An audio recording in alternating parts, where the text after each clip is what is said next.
In this video, I'll show you how to create this cool CRT TV effect in Premiere Pro.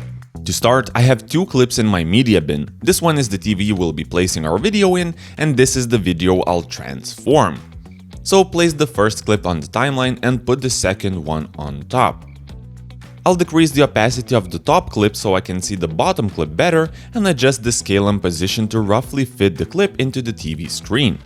Next, go to the Effect Controls and with the top clip selected, click on the Pen tool.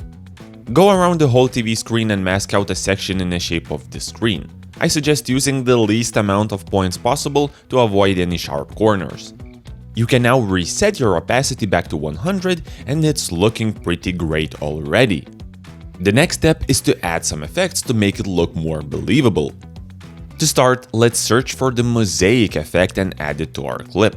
At first it will look very blocky, but I'll set the horizontal blocks to 500 and vertical blocks to 300. This is just to lower the resolution a little bit, so you can play around with these settings and get the look you want.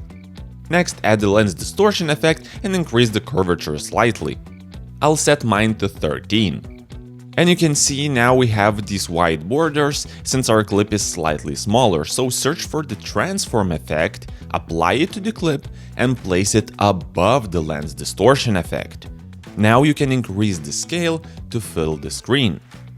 Next, to imitate more imperfections, add the VR chromatic aberrations effect.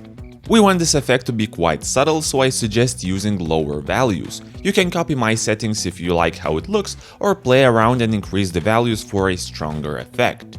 After that, I'll add the VR glow effect. Decrease the threshold and increase the glow radius. And it's looking good, but we need to add one more thing, and that is to make the screen look like it actually has pixels.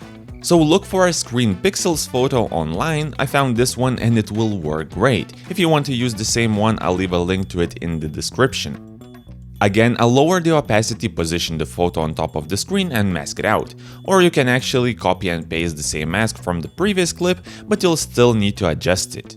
I'll set the layer to overlay and lower the opacity to around 30%.